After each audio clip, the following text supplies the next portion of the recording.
I'm starting a podcast. I'm calling it Jason Dream Big Podcast. That's a work in progress. I'm going to interview different people. We're going to talk about their goals and dreams.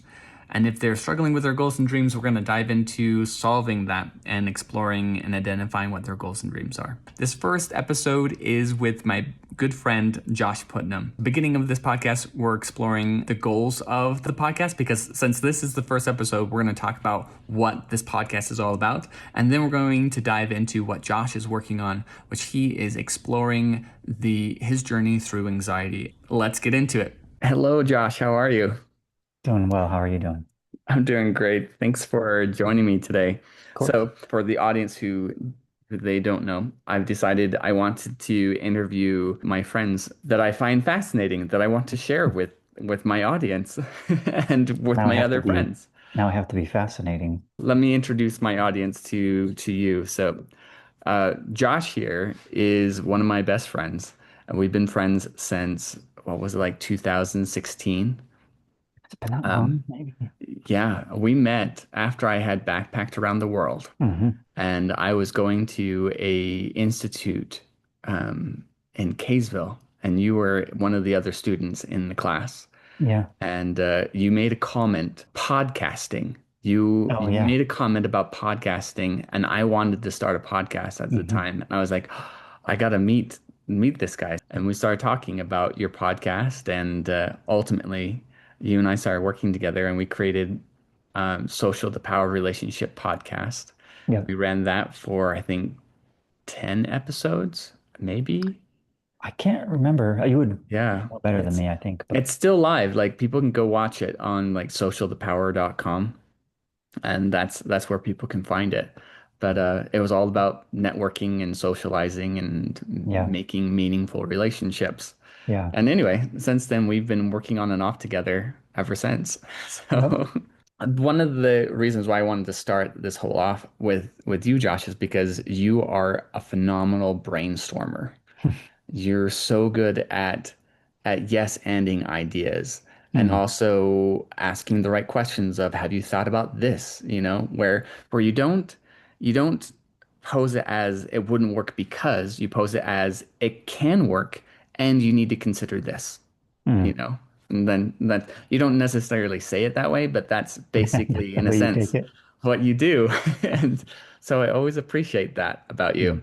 Well, I like to think through things and I like to talk through things with people because it helps me think through them.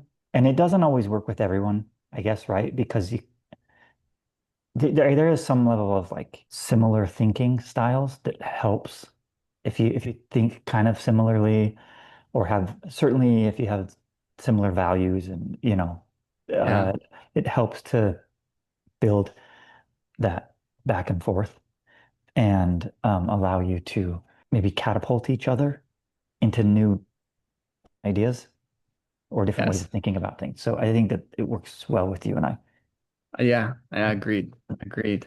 So I figured for our meeting today, we'll talk a little bit about my goals and dreams for the podcast itself, but Hmm. also about what you're up to. What are Sure. your goals and dreams right now? Because that's what I kind of want this whole podcast to be about is meeting with friends and whoever, and let's talk about goals and dreams. Yeah. Because that's what I Support always each love to other. talk about. Well, And I that's find what I you're find good it so at. fascinating. Yeah, you're a very good inspirer and supporter of people's dreams and aspirations, helping Thank them you. to feel like they can achieve it, especially because you're also very good at like, okay, now how do we break this down into actionable steps? Hmm. And that's helpful because otherwise it's like just a dream or just an idea or just a wish. True, But if you true. have some action that you can take, then it makes it more real. Yeah. Over the years, I've also realized that some people don't want it to be broken down. Yeah, Some people just want it to be a dream. yeah, They don't necessarily know that per se, but as I'm like diving into it for them, they're like, I don't know, and they don't give me yeah, clear answers. And then I'm like, okay, so this is a dream that you want to stay a dream. But I right, never actually say it out loud that way unless they really do want it to happen, and then I'm calling them out on that. But right. it all depends on the Yeah, situation.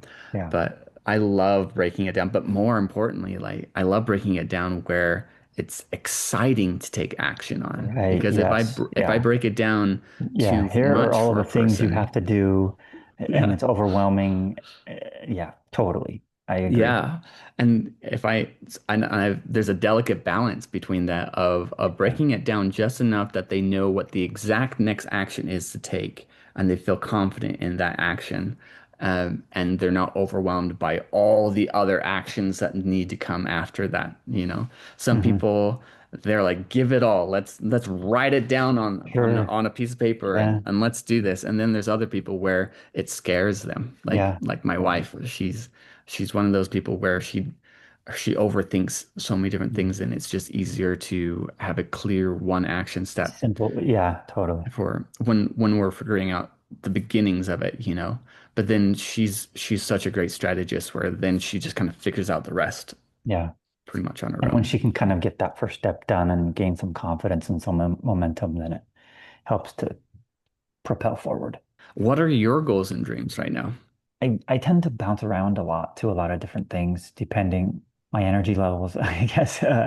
But the big one that I've been working on for the last several couple of months, I suppose. As you know, have a big interest in mental health and finding pathways toward healing and improvement, looking for root causes of issues and trying to understand a larger picture and find ways to make improvements.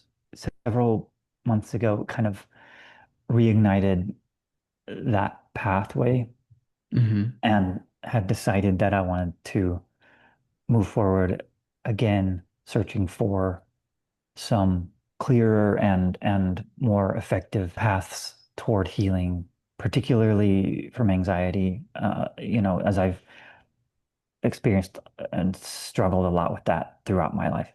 But Yeah, I've also just come to see the increase, it seems, all around me. they And are. so, Yeah, anxiety is a major issue yeah, in I think everyone's life at this yeah, point. yeah. So Struggling to know what it is and how to deal with it kind of inspired me to jump back into that path. And so I've just been experimenting with a lot of different things. And then along my goal or my thought initially, I will find all the answers, not all the answer, but I'll find some really some clear helpful answers. answers and improve and first, and then I'll share what I've learned. Sharing the journey along the way is probably more helpful to people than waiting until you're at the destination. I don't know if I'd say more helpful, but at least just as helpful. Right. And I would say it is just as helpful, if not a little more, because when they see you on the journey as well, they see you struggling, but just a few steps ahead of them. It mhm, makes it easier for them to see themselves taking yeah, those actions. Like my favorite teachers and coaches are those who just finished figuring it out because it's right on the edge of their mind of that knowledge and they they're can excited then about it and they're and excited about it and they can share it with me versus someone who's gone to the very end of the path who knows everything about that topic trying to ask them the question of where I'm at mhm, they're so far from that part of the path that it's so hard for them to even come up with the clear answer of what I need to right. know at that moment. Or to feel the connection. It's not that you forget pain per se, but like if you're not in it or really close to it and you've changed so much, like sometimes it's a little harder to remember like all the details of what Hmm. that was like. I think being in it and kind of sharing part of that is helpful. And not just to those who are would be observing, but to me as well. They're helping What them. have you found so far that's been helpful? Growing up before, like they didn't really talk about anxiety very much, and you just Yeah. didn't hear it. Yeah, it's true. We didn't know much about it. What you did hear about it was like there was like a chemical imbalance in your brain somehow, right? Like that you just essentially you were just unlucky and brain just was malfunctioning and that there was this chemical imbalance. And so the answer for people was to just medicate it because then they're trying to correct the imbalance of chemicals. But as I've gone further along, I started to discover things like the gut-brain connection, large percentage, like something like 80 or 90% of like the serotonin is produced in the gut, and so if that's Yeah. out of balance, that could cause some like imbalance Oh in the, yeah, and I've experienced that depending yeah. on the different foods I eat, Oh yeah, for I sure. I can experience loads amount of anxiety, or small amounts, or even like full confidence just based Yeah, off of the foods I eat and the gut biome and the bacteria in there, and right. what's more, what's less, you know. Yeah. So a lot of preservatives, different types of sugars cause Hmm. me a lot of anxiety in when it comes to the gut biome. So yeah. Yeah, absolutely. So that was like kind of a first step for me, but that was years ago. And so I addressed my diet and improved that a lot, which was really important anyway. But it didn't necessarily result in like, hey, I feel great now.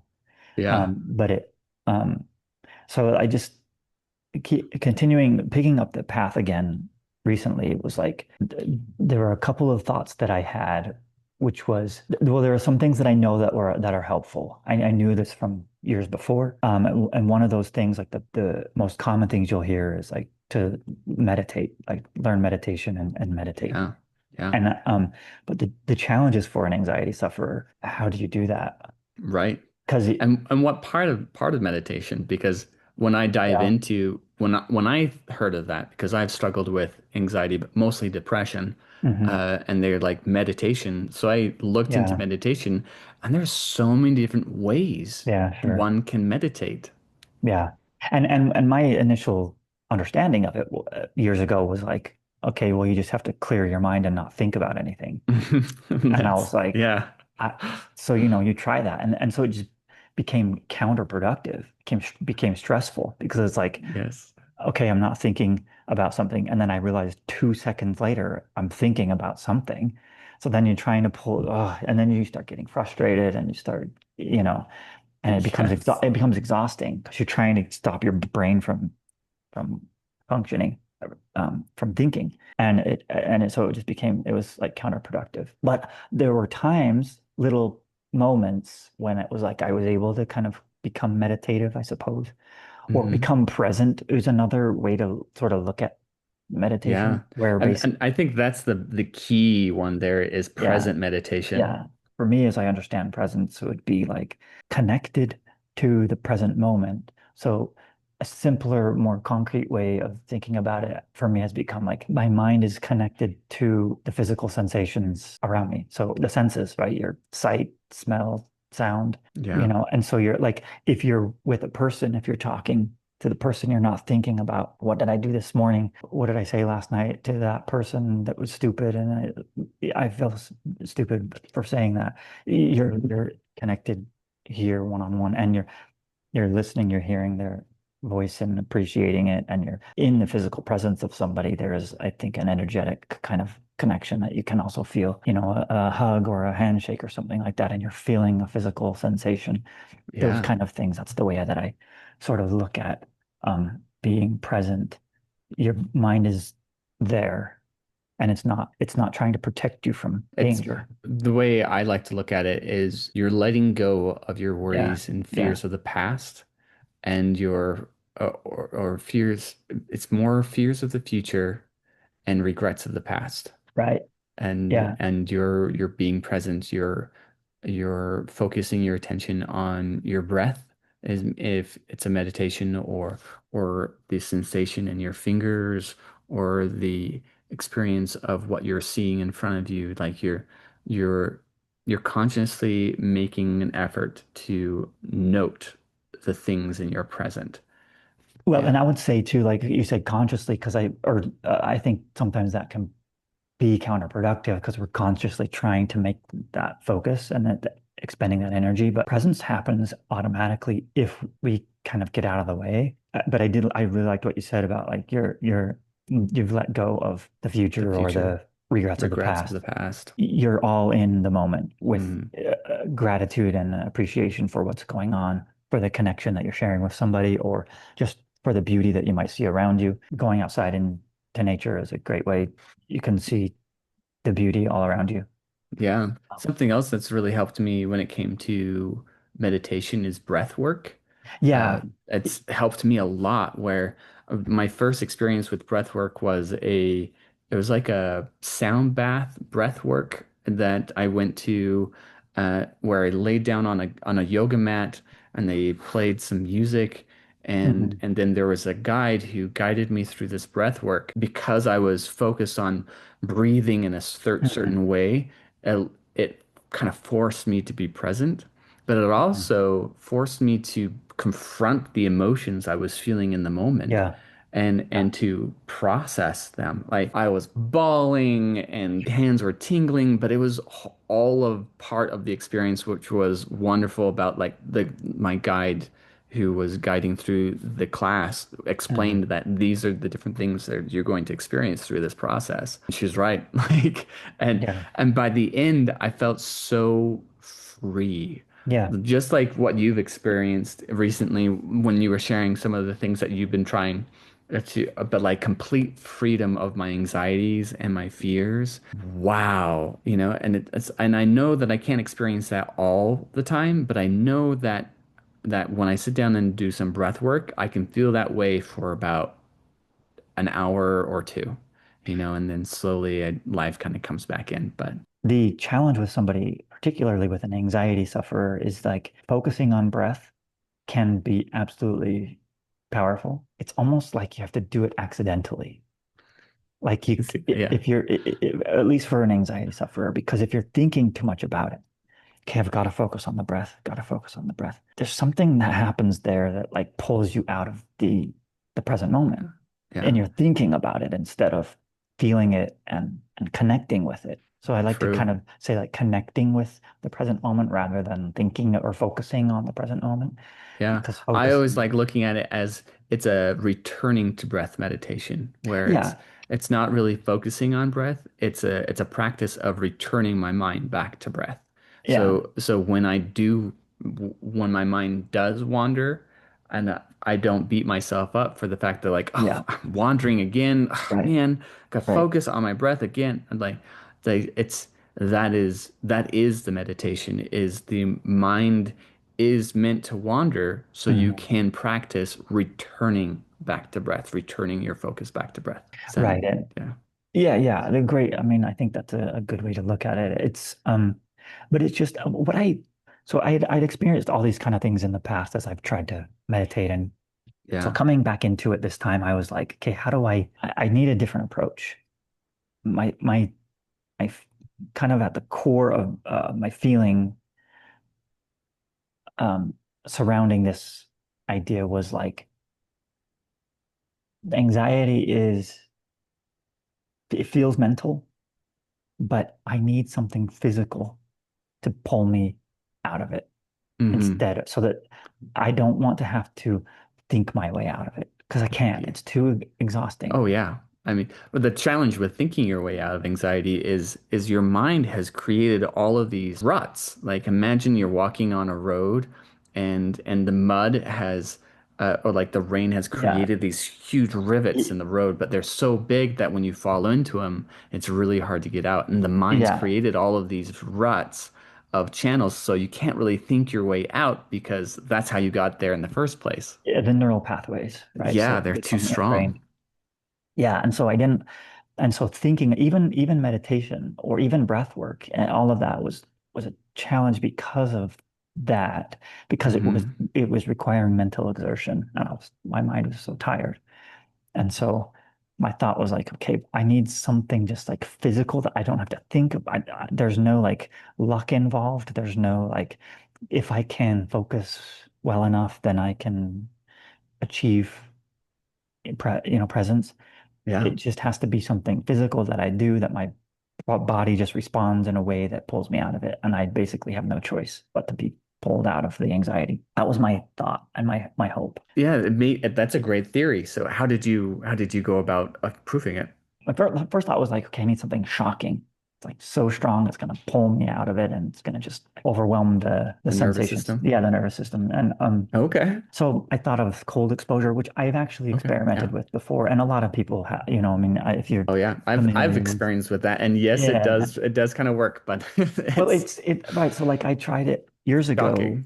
for I sure. tried it years ago and did have a nice effect in some ways. For me, it was like an energizing effect. Like Yeah. you get in that water is so cold, like, and it has health benefits, strengthening blood circulation, stuff like that, I think. So like, and then coming out of it, there to me it was like I was energized, you know, I was like Yeah. just filled with energy, but I wasn't calmed. I was still anxious and energized, you know, it was still so I was like, okay, that's that. But Yeah. It's getting closer, but not quite there. yeah, it was something. Plus, I hate the cold so bad. It was like every time Yeah. I tried to do it, it was I had to psych myself up to try to do it. But and so I was like, I maybe there's something else. My next thought that came to me was like, what about like a vibration? It's like soothing, Yeah, yeah, right? and that's a great idea. They use that in EMDR. Yeah, That's the like eye movement yeah, thing yeah. in meditation or not in therapy. Hmm. But they now realize that if you put these things that vibrate in a person's hands, that kind of Hmm. vibrates back and forth, that it Yeah, does the same thing. And it's yeah, like anyway, yeah, and I kind of discovered that after the fact, but that was kind of the idea that that had come to me. But so I went out into the garage here and just found a little like mini buffer. Just a rotating, yeah, you know, like sander type of thing. yeah, yeah. Yeah, So I grabbed it and I turned it on and then I just held it up against and it was soothing. And I was like, ooh, that's nice. That's interesting. Because even if it wasn't like, I don't know that I would say like all of a sudden I didn't feel anxious, but I felt comforted. It was a yeah. soothing sensation, right? And it helped to pull my attention to the sensations rather than me having to force my attention to those sensations. I started experimenting with that and I got a vibration motor that I could adjust the speed. And just as time has gone on, I've added different things or and my new sort of understanding of what's happening with anxiety. It's a simpler understanding. Our nervous system has two modes, right? You have sympathetic and parasympathetic. Sympathetic is anxiety, Hmm. that's fight or flight, and parasympathetic is rest and repair and Oh, okay. digest. You know, so like when you're Yeah. resting, you should be going into parasympathetic mode, and that's where you rest. But if you have emotions, painful emotions that you didn't know how to feel or didn't Process. know how to process, and by process, I think that mostly just means like allowing the body's response to happen. Yeah. You know, tighten up and don't want to feel things and don't want to be embarrassed or don't want to be ashamed or whatever. And so it kind of the idea is that it gets stuck in the In the body, body. Yeah.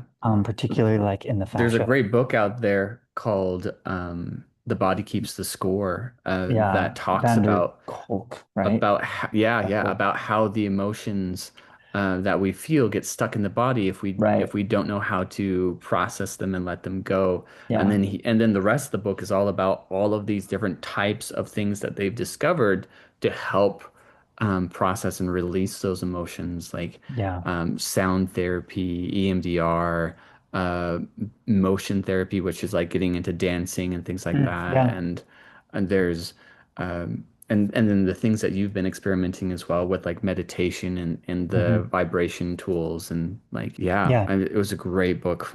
yeah. What I've been experimenting with most lately has been body work for like how do you working on the fascia specifically. So Oh, your body, fascinating. Yeah. you know, we have muscles and bones and all these organs and everything, but there's this layer of like thin but very strong sort of webbing that goes around all throughout your entire body Yeah. called fascia. And it's basically what gives you shape. If you didn't have it, you know, your bones and muscles would kind of be flopping all over the place. And so I've been experimenting with different methods to release that and to relax the body and help to That's um awesome. so yeah.